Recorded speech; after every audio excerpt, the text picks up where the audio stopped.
Welcome to Legends.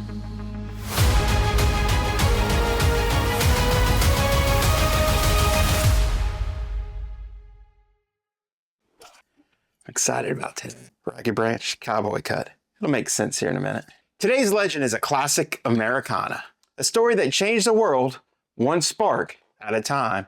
It involves a washed-up farmer, a divided country, a photograph that accidentally created a brand, and roughly 10,000 cigars that absolutely nobody ordered. Now, before we talk about the smoke, we've got to talk about the man. Ulysses S. Grant did not look like destiny. No dramatic postures, no polished cavalry boots shining in the sun. Heck, he didn't even have a heroic jawline carved out of marble. Grant looked like a man who had slept in his clothes, argued with faith, and currently, winning the argument out of stubbornness alone. Rumpled uniform, mud on his boots, eyes that seen too much and didn't feel the need to narrate. And almost always a cigar parked in the corner of his mouth like it had permanent residency. But here's the part that most history books run past. Before he was General Grant, before he was President Grant, before he was the face on monuments, he was a man who had already failed publicly and privately. He graduated from West Point in the middle of his class, served honorably in the Mexican-American War, then he resigned from the Army under a cloud of rumors and hardship. Life afterward didn't improve. He tried to farm on land that fought him back and won. He tried business ventures that collapsed under their own bad timing. And at one point, he literally was selling firewood on the street corner in St. Louis to help support his family. Looking back nowadays, can you imagine haggling price over kindling with the future commander of the Union Army? That's not myth. That's humiliation with splinters. Eventually, he ended up working in his father's leather goods store in Illinois, wearing an apron, keeping his head down. This wasn't a man building momentum towards greatness. It was a man absorbing setbacks quietly. And here's the thing about that. Failure either makes you bitter or it makes you steady. Grant chose steady. Then in 1861, everything detonates. The Union fractures, states secede, and suddenly the country needs trained officers, not politicians dressed like generals, not men who enjoy the sound of their own speeches, but people who understand railroads, river crossings, logistics, and what actual battlefield chaos feels like. Grant rejoined the Army almost matter-of-factly. No triumphant music return, no comeback tour. He simply put the uniform back on because the country needed people who knew how to do the work. And when he returned, something clicked. He wasn't flashy, he wasn't theatrical, but he moved decisively. Fort Henry fell. Fort Donelson fell. Then the Confederate commander asked what terms he would accept for surrender. Grant sent back one of the most direct responses in American history. No terms except unconditional and immediate surrender. That wasn't swagger, that was clarity under pressure. From that moment on, unconditional surrender, Grant became more than a nickname, it became a mindset. And through it all, he smoked. Grant had smoked cigars for years, but during the war, it became consistent. Which brings us to a photograph. One day, a photographer captured him standing there with a cigar in his mouth. No pose, no theatrical composition, just Grant being Grant. Muddy, tired, focused. The image ran in the northern newspapers, and something strange happened. The public didn't see polish, they saw authenticity.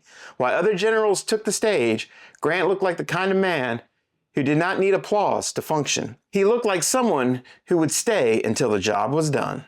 And Americans, when they find that symbol, they respond loudly. They sent him cigars, at first a handful, a polite gesture, then more, then boxes, then crates, then an entire wagon load of tobacco showing up at his headquarters like he had accidentally signed for the most aggressive subscription service in history. The number most often cited is around 10,000 cigars, maybe more. Enough to outlive several average lifetimes. Enough to make modern health officials spontaneously combust. Grant didn't market it, didn't monetize it, didn't lean into the image. He reportedly shrugged and said something close to, "Well, I suppose I'll smoke them." And he did. He smoked during planning meetings. He smoked during long, quiet hours over maps that determined the fate of cities and rivers. Officers noted that when situations intensified, Grant didn't raise his voice, he didn't pace dramatically, he lit a cigar and grew quieter. That's not indulgence, That's a coping mechanism refined by pressure.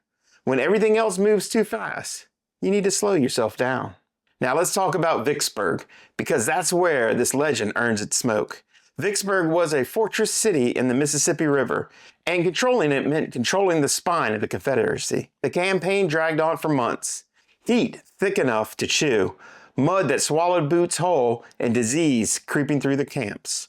Morale sagging under the endless waiting. It was misery with paperwork, and in the center of it all sat Grant, steady as a metronome, cigars burning. Soldiers joked you could always find headquarters, not by the flags, but by following the steady plume of smoke drifting above the trees like a nicotine-powdered lighthouse. And here's the crucial part. When troops saw their commanding general calm, unhurried, not panicking, they steadied themselves. Panic spreads quickly, so does composure. Grant's silence carried weight. His cigar wasn't bravado, it was rhythm. When Vicksburg finally fell in July of 1863, it split the Confederacy along the Mississippi River and changed the trajectory of the war. It was monumental, and Grant's response? No chest-thumping speech, no grandstanding. He accepted the surrender, managed the logistics, lit another cigar, and moved forward, because for him, the objective mattered more than the applause. He continued this way through the brutal campaigns in the East facing Robert E. Lee in a grinding war of attrition. Losses were heavy, criticism was louder. Newspapers questioned him, politicians doubted him. But Lincoln famously said, "I can't spare this man, he fights." And through it all, Grant remained consistent. Light, think, decide, execute. When Lee finally surrendered in Appomattox in 1865, ending the war, Grant met him not in triumph, but in restraint. He offered generous terms, no humiliation, no theatrics. The man who had demanded unconditional surrender earlier now understood the importance of reconciliation. That balance, firmness, and restraint is what steadiness looks like under immense strain. Eventually, he became the President of the United States, and yes, the cigars followed him all the way to the White House. Political cartoons exaggerated the smoke clouds. Critics whispered about his habits. Meetings ran long and hazy, but those cigars had become something more than tobacco. They were a ritual. They were grounding. When Reconstruction politics grew volatile, when scandals erupted around him, when the burden of leading a fractured nation pressed in, he returned to the same habit: light, pause, and think. Here's why 10,000 cigar stories mattered. It's not about the tobacco consumption. It's about symbolism. A country saw a man who didn't look theatrical, didn't look glamorous, and decided he represented resilience. They didn't send him medals, they sent him something steady, something repeatable, something human. Every bartender understands that you pour the drink the same way every time, because consistency builds trust. Every golfer understands that. You take the same breath before a critical putt, because rhythm beats chaos. Ritual doesn't eliminate pressure, but it anchors you inside of it. Grant didn't smoke because he was careless. He smoked because he was carrying the weight of the nation at war and needed a point of stillness inside the storm. 10,000 cigars became armor, not flashy armor, quiet armor. Grant did not ask for 10,000 cigars, but history handed it to him anyway, and he turned them into focus. So let's toast to Grant. To the ones who don't look like legends but carry themselves like they might become one. To the ones who fail first and don't quit. To the ones who quietly put the uniform back on when it'd been easier to disappear. To steady hands in loud moments, to calm decisions in chaotic times, may we all find our version of the cigar. That small, repeatable ritual that keeps us centered when pressure knocks on the door. To composure, to conviction, to finishing the job. To Grant. And next month, we'll trade smoke for green, because there was once a green jacket that almost brushed the White House, almost became a symbol in a different way, but instead found its way onto the shoulders of a different kind of legend. A jacket shared, a jacket earned, and a jacket that stayed with a man for decades. But that's next round. For now, let the smoke settle.